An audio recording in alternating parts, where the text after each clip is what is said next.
पहले सिनेरियो लेते हैं कि कुछ ऐसे लोग हैं जिनको रेकी चाहिए और एक जो रेकी चैनल है वो उन लोगों को हीलिंग दे रहा दे रहा है। है। एक रेकी चैनल के लिए कितना सेफ होता है ऐसा करना? रेकी करना हमेशा ही सेफ है। बस जो मैं हमेशा कहती हूँ, छोटी-छोटी सी चीज़ें हैं जो हमें हमेशा ध्यान रखनी है। एक तो अपनी प्रोटेक्शन, और जब आप कोई ग्रुप हीलिंग करते हैं तो आप एक बहुत बड़े ग्रुप के साथ जुड़ते हैं, बहुत सारे लोगों के साथ जुड़ते हैं और बहुत सारे लोगों की एनर्जीज़ है। तो आप एक साथ बैठे-बैठे तो ये कभी भी वो नहीं कर सकते, पहचान नहीं सकते कि किसकी क्या एनर्जी है। मैम जैसे मान लो फैमिली में कोई एक रेकी चैनल है हाँ। जो रेकी हीलर है जिसने रेकी सीखी है, क्या वो पूरी फैमिली की डेली बेसिस पे या वीकली बेसिस पे हीलिंग ले सकता है थ्रू ग्रुप हीलिंग? यानी घर में लोगों को एक साथ बिठाया और उसके बाद उसको हील कर दिया।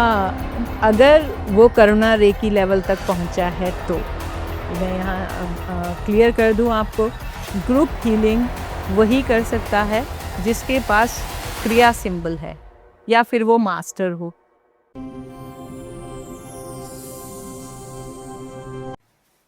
नमस्कार दोस्तों, मैं समझ एक नई वीडियो में आपका स्वागत करता हूँ। दोस्तों आप सब लोगों के ना बहुत सारे क्वेश्चंस आ रहे हैं और आप लोगों को इतना प्यार मिल रहा है, इतने सारे कमेंट्स आ रहे हैं। तो आज जैसे हम एनालाइज करते हैं चैनल को तो उसमें एक इम्पोर्टेंट सवाल ये भी आया कि ग्रुप हीलिंग क्या रेकी, ग्रुप हीलिंग कैसे करें थ्रू रेकी।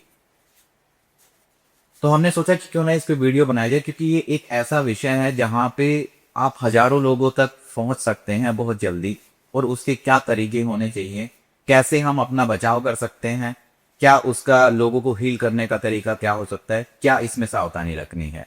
तो मैं स्वागत करना चाहता हूँ सुधा रेड्डी फाउंडेशन से सुधा मैम। नमस्कार मैम। मैम सबसे पहला सवाल बहुत ही कॉमन है क्योंकि बहुत बिगनर्स भी देख रहे हैं इसमें, कि ग्रुप हीलिंग क्या होती है? ग्रुप हीलिंग जब वर्ड आता है रेकी में तो ये दो तरह की है। एक तो रेकी हीलर्स का ग्रुप मिलके एक कॉज पे हीलिंग कर रहा है। वो हम कोई भी कॉज हो सकता है, वो हम वर्ल्ड पीस के लिए भी काम करते हैं, दुनिया में चल रही कोई भी हलचल है उसके लिए काम करते हैं, प्राकृतिक आपदाओं के लिए काम करते हैं। हमने तो जब एक हमारा चंद्रयान खो गया था तब भी हीलिंग की थी उसके लिए। इतनी कोशिशों के बाद चंद्रयान भेजा गया था और वो खो गया था, और उसका रिजल्ट भी हमें मिला था कि कुछ दिन बाद चंद्रयान रह गया था, वो कहाँ गया है। तो जब भी ऐसी कोई वैश्विक आपदा आती है या ऐसी कोई सिचुएशन आती है तो यह जरूरी नहीं, हम वर्ल्ड के जितने भी बड़े बड़े हीलर्स हैं, हीलिंग ग्रुप्स हैं, वो ऐसी ऐसी कॉजेस के लिए हीलिंग करते हैं। और एक ग्रुप हीलिंग हम उसे मानते हैं जो एक हीलर बैठ के और एक बहुत बड़े ग्रुप की बहुत बड़ा आप कह सकते हो नंबर ऑफ पीपल जो एक तरीके की ही हीलिंग के चाहते हैं कि भाई हमें हीलिंग मिले। चाहे हम उस ग्रुप हीलिंग को आप कह सकते हैं कि एक दिन एक मास्टर बैठकर कुछ कैंसर पेशेंट्स की हीलिंग कर रहा है, एक दिन एक मास्टर बैठ के एंजाइटी के लिए हीलिंग कर रहा है, एक दिन एक मास्टर बैठ के किसी भी एक कॉज को आप उठा लीजिए तो वो एक बहुत बड़े ग्रुप की हीलिंग करता है अपने रेकी पावर्स के साथ। तो दोनों तरह की जो ग्रुप हीलिंग है, चाहे वो ग्रुप हीलर्स का हो या वो रेकी सीकिंग का हो कि वो रेकी मांग रहे हैं, वो इतना बड़ा ग्रुप है उसको रेकी चाहिए। तो दोनों तरह से जो है हम ग्रुप हीलिंग रेकी में करते हैं। तो अगर हम पहले सिनेरियो लेते हैं कि कुछ ऐसे लोग हैं जिनको रेकी चाहिए और एक जो रेकी चैनल है वो उन लोगों को हीलिंग दे रहा है। एक रेकी चैनल के लिए कितना सेफ होता है ऐसा करना? रेकी करना हमेशा ही सेफ है। बस जो मैं हमेशा कहती हूँ, छोटी-छोटी सी चीज़ें हैं जो हमें हमेशा ध्यान रखनी है।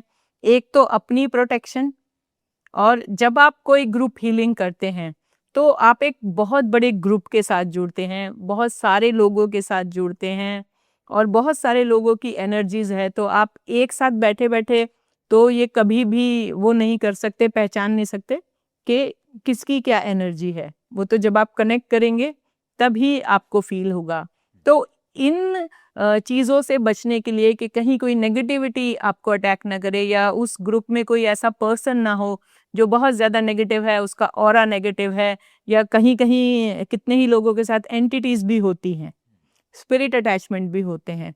तो जब भी आप कोई ग्रुप हीलिंग करते हैं तो खुद को उद्रेका डालकर एक प्रोटेक्शन शील्ड आपने बनानी है कि जब भी आप एक प्रोटेक्शन शील्ड के अंदर रहेंगे तो कभी भी ऐसा नहीं होगा कि किसी की भी फिर वो एनर्जी किसी की भी उसमें है तो आप जो है उस नेगेटिविटी से बचेंगे। और एक काम जो भी मास्टर ग्रुप हीलिंग कर रहा है वो उनको हम लोग रेकी में ना एनर्जी बॉल बनाते हैं। जैसे चोकुरे की एनर्जी से हम वाइट बॉल बनाते हैं, सेहेकी की एनर्जी से हम पिंक बॉल बनाते हैं। तो जब भी कोई ऐसे ग्रुप की हीलिंग करे, उस ग्रुप को जब हम कॉल करते हैं, सबसे पहले आप होन्शा जेशोनिन से कनेक्ट करेंगे। होन्शा जेशोनिन make my connection with this and that, उस एक ग्रुप को आप कॉल करते हैं। तो जब भी आप पर्टिकुलर ग्रुप को कॉल किया है आपने, आप उस पूरे ग्रुप को वाइट लाइट की बॉल में आप समझ लीजिए बंद कर देंगे, जिससे कि आपस में भी उनकी एनर्जी क्लैश ना हो और उनकी जो एनर्जी है आपसे भी कनेक्ट ना हो। तो जब इस तरीके से आप उस ग्रुप को हीलिंग देंगे, और फिर एक फायदा और होता है उस बॉल में, उस पूरे ग्रुप को, कि जब आप जो हमारा ग्रुप हीलिंग सिंबल है, जब हम क्रिया बनाते हैं और एक ग्रुप को एक पर्टिकुलर अफर्मेशन के साथ हम हील करते हैं, तो उस एनर्जी को भी एक सटीक जगह मिल जाती है कि उसने इसी एरिया में जाना है और उतने ही लोगों को उसने हील करना है। लाइक आप इतने सारे लोगों को हील करें बजाय आप उसे बॉल को हील कर रहे हैं, तो एक आपको स्पेसिफिक एरिया मिल जाता है हीलिंग के लिए। मैम लेकिन ऑफलाइन तो ये पॉसिबल है, क्या ऑनलाइन भी पॉसिबल है ऐसा कि अलग अलग जैसे जूम के थ्रू, गूगल मीट के थ्रू? देखिए, आप चाहे गूगल मीट पे बैठे हैं या फिर आप ऑफलाइन वो लोग कहीं भी बैठे हैं, हमारा जो कनेक्शन है वो एनर्जी के थ्रू हो रहा है। जब हम कनेक्टिंग सिंबल को कमांड करते हैं, make my connection with the name and place, तो जूम मीटिंग पे या जो भी हमारे वीडियो कॉलिंग चल रहा है, वहाँ तो ऑलरेडी लोग इंटरनेट के थ्रू कनेक्टेड है, आपके सामने ही है ना, वो कम से कम आपको देख पा रहे हैं और आप उन सबको देख पा रहे हो। तो वहाँ पे तो कनेक्शन बनाना और आसान हो जाता है कि मैं तो अगर मेरी स्क्रीन पे जितने भी लोग आ रहे हैं, मैंने तो सिर्फ कनेक्टिंग सिंबल को बोलना है, make my connection with these all, वो हो गया। आपको पर्टिकुलरली नाम लेने की भी जरूरत नहीं, क्योंकि आपकी आंखें उन सबको देख रही हैं। तो इस तरीके से भी एनर्जी काम करती है। तो ऑफलाइन मानिए या ऑनलाइन मानिए, आपके पास कनेक्टिंग सिंबल है, वो आपको कनेक्शन बना के देगा। ये आपका हरगिज कोई काम नहीं है कि आप कुछ कर रहे हैं। मैम जैसे मान लो फैमिली में कोई एक रेकी चैनल है, हाँ। जो रेकी हीलर है, जिसने रेकी सीखी है, क्या वो पूरी फैमिली की डेली बेसिस पे या वीकली बेसिस पे हीलिंग ले सकता है थ्रू ग्रुप हीलिंग? यानी घर में लोगों को एक साथ बिठाया और उसके बाद उनको हील कर दिया? अगर वो करुणा रेकी लेवल तक पहुंचा है तो मैं यहाँ क्लियर कर दूं आपको, ग्रुप हीलिंग वही कर सकता है जिसके पास क्रिया सिंबल है या फिर वो मास्टर हो। अगर रेकी चैनल मास्टर है, मास्टर को इजाज़त है कि वो ग्रुप हीलिंग कर सकता है, वो एक ह्यूमन बॉडी कॉल करता है, उसमें सबको कनेक्ट करता है और उनकी हीलिंग कर देता है। क्योंकि अगर आप लेवल 1-2 हैं तो आपको पर्टिकुलरली सबको हील करना पड़ेगा, उधर आप ग्रुप हीलिंग नहीं कर सकते, क्योंकि ग्रुप हीलिंग का पर्टिकुलर सिंबल है, वो सिंबल आपके पास है, आप ग्रुप हीलिंग कर सकते हैं। अगर वो सिंबल आपके पास नहीं है तो आपको एक एक की हीलिंग अलग अलग करनी पड़ेगी। इसके लिए क्या रेकी प्रैक्टिशनर होना ही जरूरी है? हाँ बिल्कुल, देखिए रेकी हीलिंग तो बिना रेकी सीखे नहीं आप कर सकते हैं।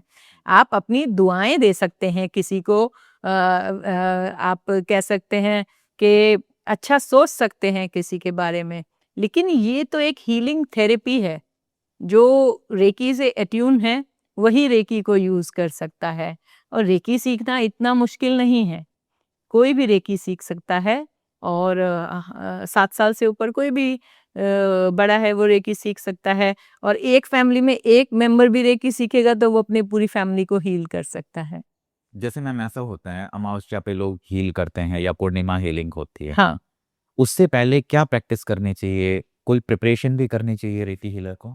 जब भी आप ग्रुप हीलिंग करने की सोच रहे हैं, क्योंकि देखिए बहुत सारे लोगों के साथ आपका कॉर्ड जुड़ता है, तो वहाँ एनर्जी तो क्लैशेस होते ही हैं। आप खुद को प्रोटेक्शन में रखते हैं इसलिए इफेक्ट्स नहीं होते हैं। तो जब भी आप ग्रुप हीलिंग की तरफ जाएं, या आपको पता है कि आज मुझे ग्रुप हीलिंग करनी है, तो कम से कम अपनी सेल्फ हीलिंग, हाँ। अपनी 7 चक्रा हीलिंग, खुद की प्रोटेक्शन शील्ड, और अगर हो सके तो आप क्रिस्टल भी पहनिए। हाँ। क्रिस्टल भी आपकी प्रोटेक्शन करते हैं। तो जितना ज़्यादा आपने क्रिस्टल पहना होगा और खुद की सेल्फ हीलिंग, सेल्फ चार्जिंग पहले की होगी, उतना ही अच्छी तरीके से आप किसी ग्रुप की हीलिंग कर पाएंगे। अगर कोई ये सीखना चाहता है प्रोफेशनली, क्या करे वो?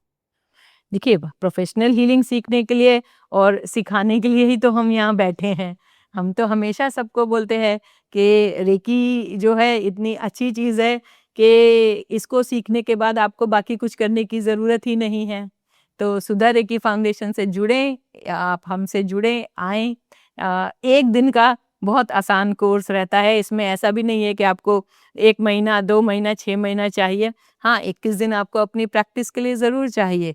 लेकिन हाँ, 1 दिन का टाइम अगर आप हमें देते हैं, तो हाँ, आप रेकी बहुत अच्छे से सीख सकते हैं, और इसकी इसके जितने भी बेनिफिट्स हैं अपने लिए और अपने अपनों के लिए कर सकते हैं। तो ये ऑनलाइन सीखी जा सकते हैं? हाँ, ऑनलाइन 17 साल हो गए ऑनलाइन रेकी। इसके ये मतलब ऐसा ज़रूरी नहीं है कि ऑफलाइन ही आना पड़े, ऑनलाइन आप कर सकते हैं थ्रू गूगल मीट, ज़ूम। बिल्कुल, बिल्कुल, कैसे भी जुड़ सकते हैं आप ऑनलाइन आराम से। रेकी कोर्सेज़ जो हैं आप सीख सकते हैं। मैम, जब हम ग्रुप की बात करते हैं, तो कितने लोग होने चाहिए आइडियली? 100 लोग हो सकते हैं सफिशिएंट? उसका कोई काउंट नहीं है, कोई भी काउंट मैटर नहीं करता है। एनर्जी तो देखिए, कहते हैं ना, हवा और रोशनी के लिए तो कोई वो नहीं है ना कि इतने पर्टिकुलर लोग ही चाहिए तो ये रोशनी आएगी। तो उसके लिए तो 1 से लेके और अनंत तक लोगों को आप, हम तो मदर अर्थ को रोज़ हीलिंग करते हैं। मदर अर्थ की बैलेंसिंग के लिए, क्लींजिंग के लिए। मैं अपने हर स्टूडेंट को कहती हूँ कि ये आपका फ़र्ज़ है कि दिन में 1 हीलिंग आप मदर अर्थ को ज़रूर दीजिए, क्योंकि उसी से हमें सब कुछ मिल रहा है। तो जब मदर अर्थ की हीलिंग होती है तो ऑटोमेटिकली अर्थ पे जितने भी लोग हैं, कहीं न कहीं आप उनको भी एनर्जाइज़ करते हैं। तो अब हम बात करते हैं मैम, जो ग्रुप ए की बात की, जो मतलब एक ग्लोबल कॉज के लिए काम करते हैं। हाँ। क्या वर्ल्ड लेवल पे या इंडिया लेवल पे ऐसे कुछ ऑर्गेनाइजेशन हैं जो इस लेवल पे काम कर रही है? रेकी हीलिंग की अगर आप देखेंगे, बहुत से ऐसे ग्रुप्स बने हुए हैं रेकी हीलिंग के, जो वर्ल्ड कॉजेज़ पे काम करते हैं, पर्टिकुलर डिज़ीज़ पे काम करते हैं। तो बहुत टाइम हो गया, मैं रात के 11 बजे बैठती थी और अपने सोशल मीडिया पे लिख देती थी कि आज मैं रात के 11 बजे इस कॉज़ के लिए बैठ रही हूँ। तो जितने भी मास्टर हीलर्स हैं सब जुड़े, तो लोग जुड़ते थे। चाहे कोरोना में हमने बहुत हीलिंग की है, कैंसर पेशेंट्स के लिए हम बहुत हील करते हैं। वर्ल्ड वाइड जो डॉक्टर्स हैं, देखिए डॉक्टर्स जो हैं सबका इलाज करते हैं, लेकिन अगर उनकी तरफ देखा जाए वो कहीं ना कहीं बहुत स्ट्रेस में रहते हैं, उनके वर्किंग आवर्स बहुत लंबे होते हैं। तो मैंने बहुत हीलिंग दी है, जो हमारे देश दुनिया के डॉक्टर्स हैं उनको बहुत हीलिंग दी है। मैं अपने फौजियों को, जो हमारी सरहदों पे बिल्कुल तत्पर रहते हैं हमारी रक्षा के लिए, तो उनको हमेशा मैं एनर्जी भेजती हूँ। और जितने भी मुझसे जुड़े मास्टर हीलर्स हैं वो मेरे साथ जुड़ते हैं, और पर्टिकुलर कॉज के लिए हम कभी-कभी हीलिंग करते हैं। ये अपने आप में भी बड़ा सुखद होता है, और जहाँ तक एनर्जी जाती है उसके भी फ़ायदे रहते हैं। हाँ। मैम, जैसे हम ग्लोबल पीस पे काम करते हैं, हाँ। कितना इफेक्टिव आपको लगता है? क्योंकि अभी तो आज के सिनेरियो में तो ऐसा हो रखा है कि उधर इजराइल, यूएस, ईरान पे अटैक कर बिल्कुल, रहे हैं, बिल्कुल। रशिया यूक्रेन पे है। 2025, 2026 अगर आप देखें तो युद्धों से समझ लीजिए पूरा का पूरा देश जो है और दुनिया जो है धीरे-धीरे युद्ध की गर्त में आ रही है। तो हम लोग अपनी तरफ से तो देखिए कोशिश ही कर सकते हैं कि ये चीज़ें जितनी जल्दी हों ख़त्म हों। लेकिन जो दुनिया और कह लीजिए देश की जो दशा है, जो दिशा है, उन सब चीज़ों को भी आप नकार नहीं सकते हैं। क्योंकि कहीं न कहीं नियति भी अपना काम कर रही है और कहीं न कहीं ऐसा नहीं है कि एक पर्टिकुलर इंसान का ही प्रारब्ध होता है। हर देश का एक छोटे से छोटे भी जो हमारे धरती का टुकड़ा हम कह लीजिए, हर जगह का अपनी दशा, दिशा और अपनी कुंडली है। तो जो उन लोगों का प्रारब्ध है, जो उन लोगों की नियति है वो तो कहीं न कहीं चलती ही रहती है। लेकिन एज़ ए हीलर हमारा काम है जितना हम शांति और जितना हम प्रेम एनर्जी के थ्रू बाँट सकें दुनिया में, उतना तो हमें करना ही चाहिए। मैम आपको रेकी का फ्यूचर कैसे दिखता है? क्योंकि आपके पास डेली बेसिस पे लोग जुड़ रहे हैं। बिल्कुल। आपने क्या देखा है? मतलब जो एक स्टार्टिंग आपके पास फर्स्ट टाइम आया, फिर वो ग्रैंड मास्टर तक चला गया। हाँ। आगे क्या फ्यूचर है रेकी का? आपको क्या लग रहा है? समझ जो अब देश और दुनिया के हालात आप देख रहे हैं पहले आप देखते थे कि 2 देशों के बीच लड़ाई होती थी, इंसान से मतलब फ़ौजी लड़ा करते थे। आपके पास कुछ हथियार होते थे, कुछ वेपन्स होते थे, बारूद होता था। वो आपका फिर न्यूक्लियर वॉर्स में धीरे-धीरे कन्वर्ट हो गया। अब जो हो रखी है, अब बायोकेमिकल वॉर्स आप सुन रहे हैं। आपने कोई भी वायरस किसी देश के लिए छोड़ दिया, तो मतलब अब जो आप समझ लीजिए जो लड़ाइयों की जो इंटेंसिटी है वो एक नेक्स्ट लेवल पे पहुंच चुकी है और जिस तरीके का जहर हवा में, पानी में, खाने में आप देख रहे हैं, आपको पता ही नहीं है किस वक्त कौन सा अटैक आपके ऊपर हो जाएगा किसी भी केमिकल का। तो यहाँ पे मैं मानती हूँ कि ये जो हीलिंग्स है या एनर्जी हीलिंग्स है, ये कहीं न कहीं आने वाले टाइम में बहुत ज़रूरी होने वाली हैं। क्योंकि कहीं न कहीं आपको माइंड, बॉडी एंड सोल की क्लींजिंग चाहिए ही चाहिए रहेगी। जो ज़हर हवा में है, उससे आप कैसे बचेंगे? या जो ज़हर आपके पानी में आ रहा है या खाने में आ रहा है। और रेकी में बहुत ताकत है इन सब चीज़ों को डिटॉक्स करने की। मैं हमेशा अपने जितने भी वीडियोज़ वगैरह में मैं बोलती हूँ कि खाने को प्यूरीफाई करके खाइए। जो बाहर से सब्जियाँ लाए हैं, आपने एक सिंबल डाला और वो डिटॉक्स हो गई, फल डिटॉक्स हो गए। तो ये सिर्फ़ कहने की बातें नहीं हैं। तो जो काम हम प्रैक्टिकली नहीं कर पाएँगे, वो काम हमें ये रेकी एनर्जी आने वाले टाइम में करके देगी। और रेकी हीलिंग की ज़रूरत आने वाले टाइम में इतनी बढ़ने वाली है क्योंकि सबको मेंटल पीस चाहिए। स्ट्रेस आजकल इतना लोगों के अंदर है कि आप ये देखेंगे कि छोटे बच्चे से लेके बड़े-बूढ़े तक के एक अलग-अलग लेवल के स्ट्रेस आपको देखने को मिलेंगे। तो रेकी स्ट्रेस बस्टर है, बहुत अच्छा क्लींज़र है, बॉडी को डिटॉक्स करता है, आपके फूड को डिटॉक्स करता है, पानी को डिटॉक्स करता है और इसमें आपका कुछ लग नहीं रहा। तो अगर मैं आज बैठ के देखती हूँ कि आने वाले 5 साल में, 10 साल में इन एनर्जीज़ हीलिंग्स की ज़रूरत अब बढ़ने वाली है। जिस तरीके का माहौल देश और दुनिया में क्रिएट हो रहा है, तो हमारे बचाव के लिए ये यूनिवर्सल एनर्जी हमें बहुत काम आने वाली है। कहीं न कहीं अगर लोग बाकी लोगों के लिए नहीं लेकिन खुद के लिए सेल्फ हील कर सकते हैं रेकी सीख के। आप किसी की हीलिंग नहीं कर रहे हैं, कम से कम आप सेल्फ हीलिंग कर रहे हैं, अपनी बॉडी को डिटॉक्स कर रहे हैं, अपने बॉडी ऑर्गन्स को डिटॉक्स कर रहे हैं। तो जब ये आपका एक एनर्जी फूड है, जो भी पॉल्यूशन आप खा रहे हैं, उससे आप नहीं बच सकते, लेकिन कम से कम उसको आप डिटॉक्स तो कर सकते हैं, उसकी क्लींजिंग तो कम से कम आप रेकी एनर्जी के थ्रू कर सकते हैं। तो दोस्तों इस वीडियो में आपने देखा कि किस तरीके से अगर आप ग्रुप हीलिंग सेशन प्लान करना चाह रहे हैं, तो उसके लिए आपको कौन-कौन सी चीज़ों का ध्यान रखना है, किस तरीके से करना है, फैमिली के लिए कैसे होगा, आप बाकी जैसे अमावस्या हीलिंग सेशन होते हैं, पूर्णिमा हीलिंग सेशन होते हैं, उनके लिए आप किस तरीके से कर सकते हैं। और ग्लोबल पीस के लिए रेकी हीलिंग कितने इंपॉर्टेंट है, इस वीडियो में आपने देखा। अगर आप भी रेकी सीखना चाहते हैं, अगर आप भी चाहते हैं कि आप किसी परेशानी से जूझ रहे हैं, स्ट्रेस बहुत ज़्यादा है, तो मैं आपको पर्सनली भी बोलूँगा कि आप एक बार रेकी ज़रूर सीखिएगा। इसके लिए आप नीचे दिए नंबर या वेबसाइट पर जाकर अपॉइंटमेंट बुक कर सकते हैं। हम मिलते हैं आपको एक नए टॉपिक, नई वीडियो के साथ। तब तक बने रहिए हमारे साथ। धन्यवाद।